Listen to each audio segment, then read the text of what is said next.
welcome to the Wild West, a place that earned its worldwide reputation for debauchery thanks to a bunch of dopey dudes running around shooting each other for no reason other than it was fun. Same thing's happening in Detroit right now, and at the car companies that are based in Detroit. Welcome the two big guns, a 505 horsepower Camaro Z28 and a 526 horsepower Mustang GT350R. There's no one around except for the sound guy and camera, and some cops. So let's go make some noise.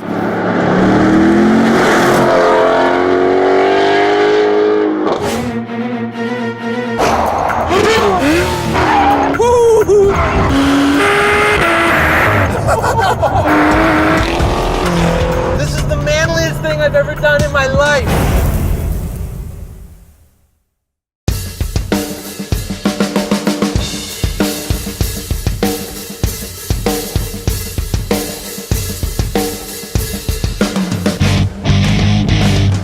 All right, it's been a long time since I've been a Z28, and the first thing I notice is everything looks like at least a generation old, which is probably a compliment because this car is like 22 generations old.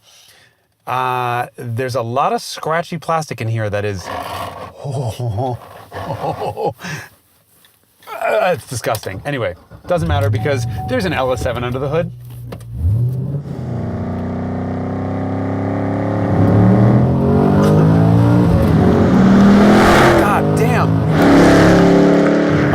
That is how you do a V8. This isn't a big, honking 7-liter American V8, loves to rev, but it makes power everywhere. And the engine note is pure muscle car. It's just deep, throaty, and violent.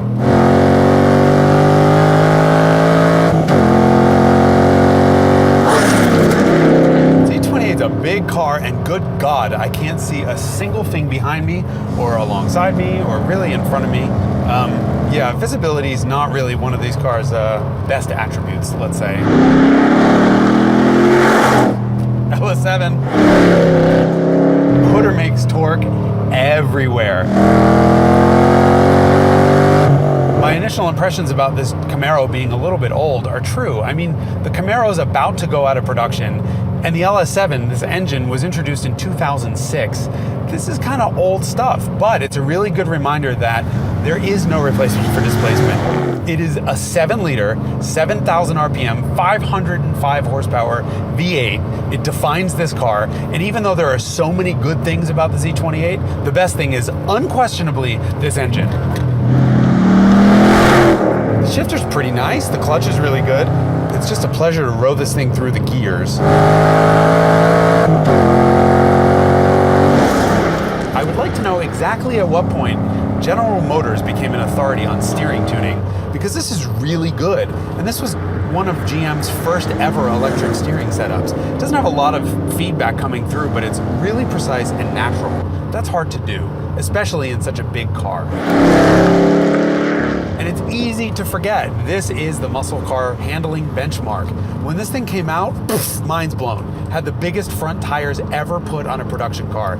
Grip is absolutely huge, and it always takes me a long time, longer than I should admit, to realize I'm not actually at the limit.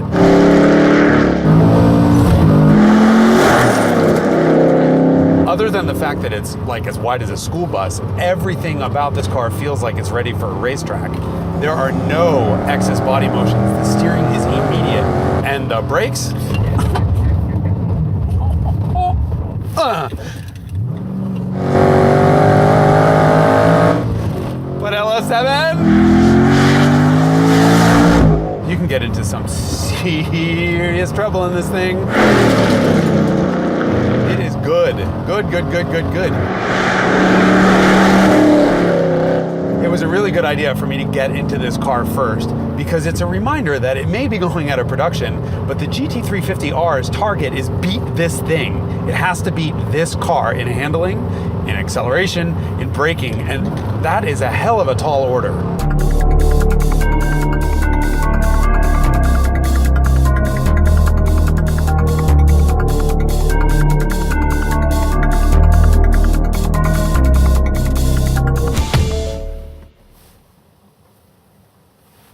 Oh yeah.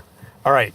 If you're gonna spend 65, 75 grand on a muscle car, it needs to feel special. And right away, this GT350R feels really special.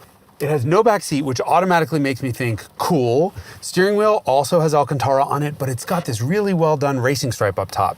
The seats, also Recaro, but a lot more supportive. No scratchy, crappy plastic. Screens with colors, a reverse camera, switches. I don't know. This car feels special, and I haven't even started the engine yet. Okay, that is loud, but there's an exhaust button to make it louder. I'm gonna get arrested driving this thing.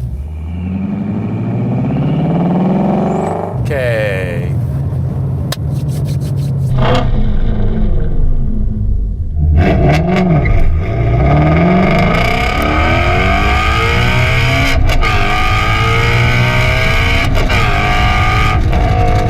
Wow, that is loud.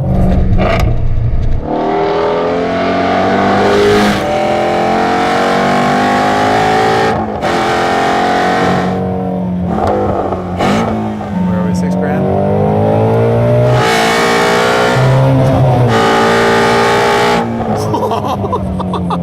Are they kidding? They're kidding. Holy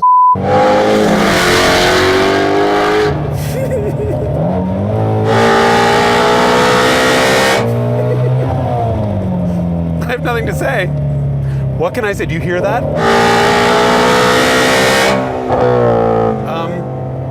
Kind of speechless.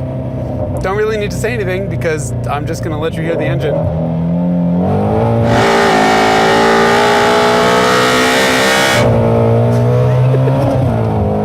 Oh my God. Well,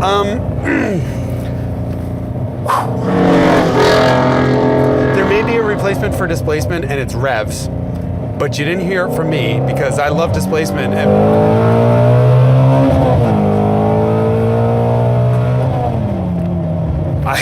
I am speechless or not, it's my job to explain the difference between the two engines. The best way for me to do that is to put both cars on the rollers. With the help of our friends here at K&N Engineering, who are the guys who make the intake for the Z28, we're gonna strap these two cars to a dyno and measure their engine's output. For those of you who don't spend your nights fantasizing about graphs and curves, a dyno, or dynamometer, is a device that measures an engine's output. We're gonna look at the charts and see the difference in how these engines deliver their power, so I can explain how differently they feel on the road.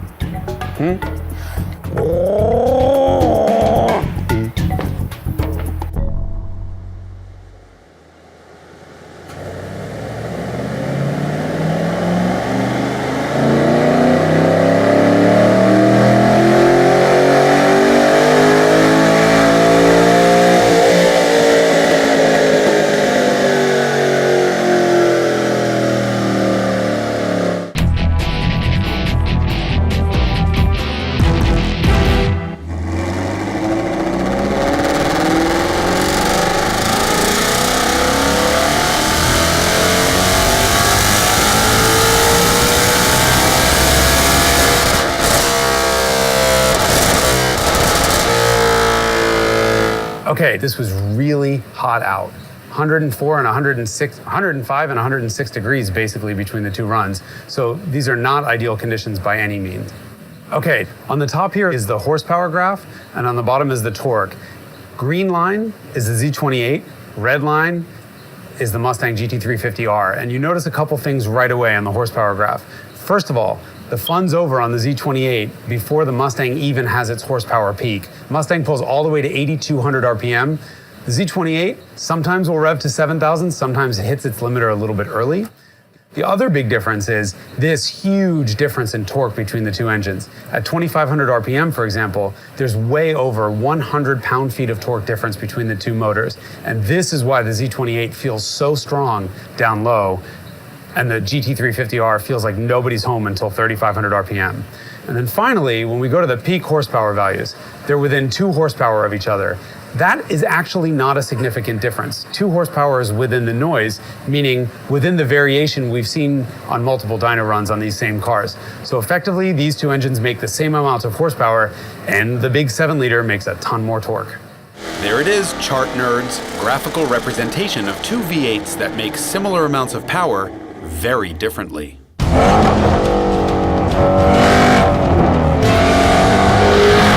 funny thing is the Mustang is not exactly a small car either, but after that Z28, this thing feels like you're driving a GTI or something. It feels tiny. You can feel how much newer the Mustang is than the Z28 through its steering wheel. Because Ford has had multiple generations of electric power steering, this thing not only feels like hydraulic in its weighting, but actually tells you what the front wheels are doing. I feel surface changes, I feel camber changes, I feel my heart being ripped out from this engine. God. This thing changes direction like pretty much nothing this size. And I don't know what does it. Maybe it's the carbon fiber wheels. This is the first real production car application of full actual carbon fiber wheels. And eliminating all of that rotating mass pays huge dividends in responses and the way a car handles. The other big difference between this and the Z28 is that all of the controls feel really light and tactile. Everything in the Z28 feels like it's a little bit too damped and too heavy. This car, the steering is lighter, the clutch is lighter, the brake pedal's lighter, and the brakes react more quickly. And the engine actually revs up more quickly. And that, of course, is the benefit of having a flat plane V8. They respond quickly to blips of the throttle, so I can just blip the throttle and it goes. We're not talking Ferrari levels of blipability, let's say, but this is certainly better than that big V8 in the Z28. It's pretty clear the Shelby GT350R is the far better car on the road, but these cars are about more than that. They're about racetrack performance, and you cannot get close to these cars' limits on the road. So next stop is Chuckwalla Raceway, where Randy Popes can set a lap time so we can find out which one is actually quicker around a racetrack.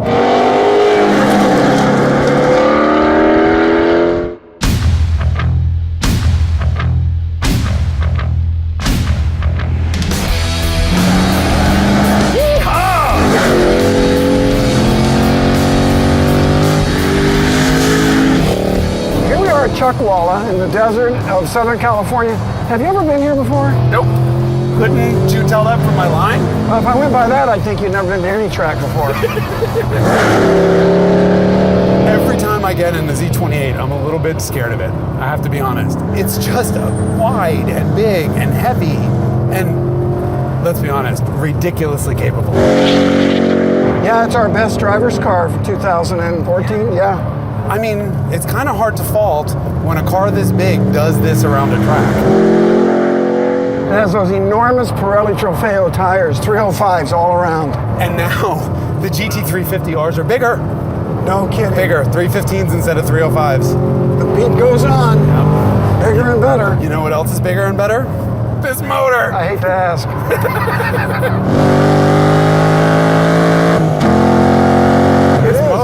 This motor is delicious. It's 7-liter V8. 7 liters. That's 1.85 gallons. Don't look at me like I'm trying to kill you. Right on the side of this, it should say 1.85 gallons. That's a lot. You're not even noticing. He doesn't even react. Admirable car control skills. You do have to be a little careful with the throttle, especially the initial. The initial throttle? Yeah. Right. No matter how smoothly I roll into the throttle, and I'm not a smooth driver, it always initially wants to rotate out first, and then it's fine. It sticks there. I would love for this car to tolerate throttle applications a little bit more than it does. Because here we go, on throttle, boom, sideways, and then it's controllable. But every time I get on the gas, unless I'm really trying hard, try hard, Jason. Okay, ready? I'll try hard. Okay, we'll just do nice. Just roll into it. That's it. Yeah, look at it hook up. Slow. Oh man, that felt good. I know, but it wasn't sideways. That's boring. Slow. You know what I also notice on Chuckwalla is a really smooth track until you're in this car. It's firm. It invents bumps. But the reward is a lot of control on the racetrack. In reality, it is stiff though. It's really stiff, but it's so well controlled. I mean, look, curb doesn't care. Curb doesn't care. Yeah, it's a really well-composed car. Also, you know what the other thing is? This steering, even though it's really precise, no feedback. None. Well, I agree with you. The car is a little bit numb at the limit. Yeah, I can just keep turning it in, and look, nothing. As I turn past that point of understeer, there's no increase or decrease in effort. It's almost like the steering system doesn't know that the front tires are sliding. Is that me being picky? No, I think you have a point there. Okay. The Z28 is super capable, but a little bit numb. And yet most of it you can undo with this motor.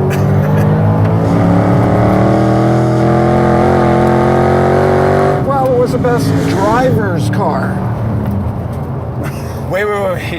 BDC is not best drifter car? Oh, no, it's not. I'm sorry, wrong magazine. All right, I think I'm having too much fun, judging by the look on your face. So why don't we cool this thing down and get into the Mustang.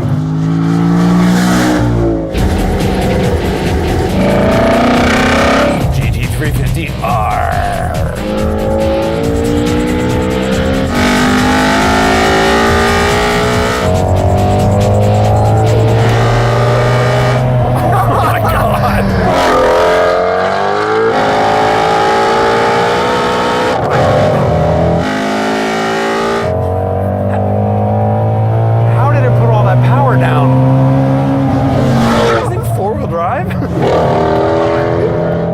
Put the power down.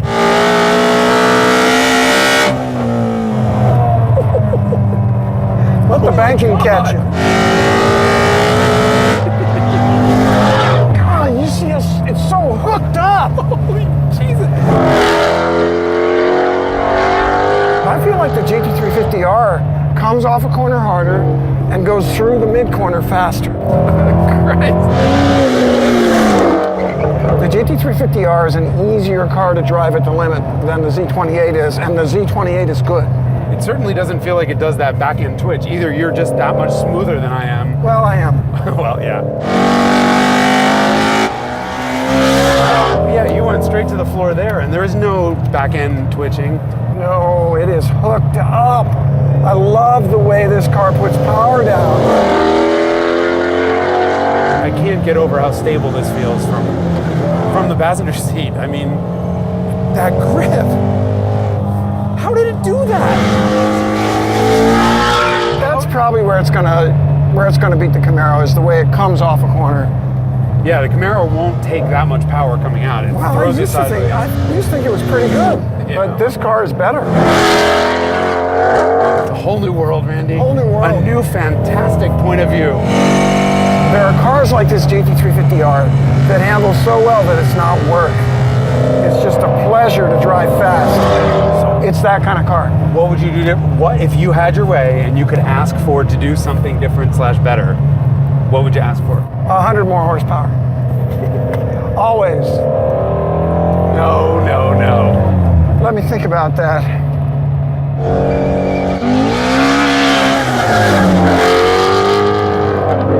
Jason, I don't have any complaints. That's pretty high praise.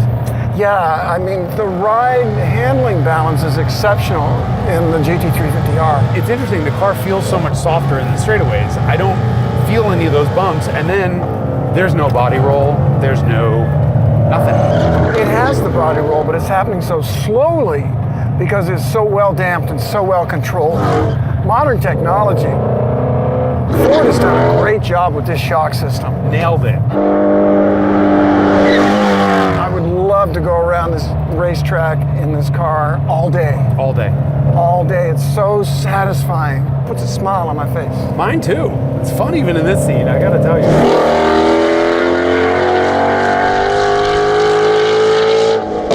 So what's next?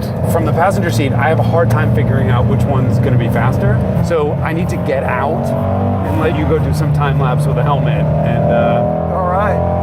yeah, let's see what these things do. All right, because they're two great cars. Oh yeah, you look like you're really miserable about this. It's gonna be a pleasure.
I'm this close to crowning a winner for this head-to-head, but these are muscle cars, and the only way the GT350R can win is to win a drag race. So for that, I've brought in my cousin from West Virginia.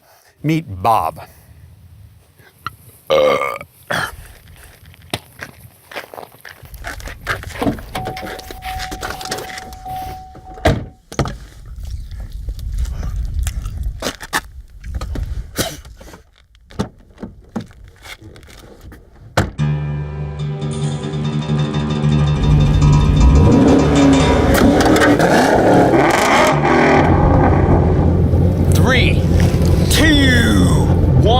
Whoa, wait, hold on.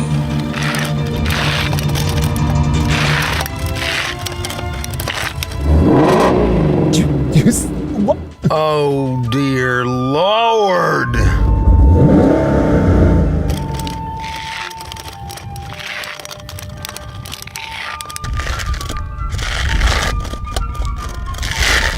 Oh, would you just die already?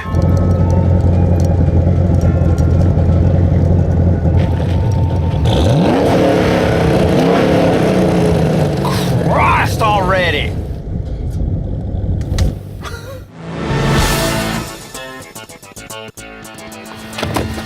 Good Lord! Woo! Damn!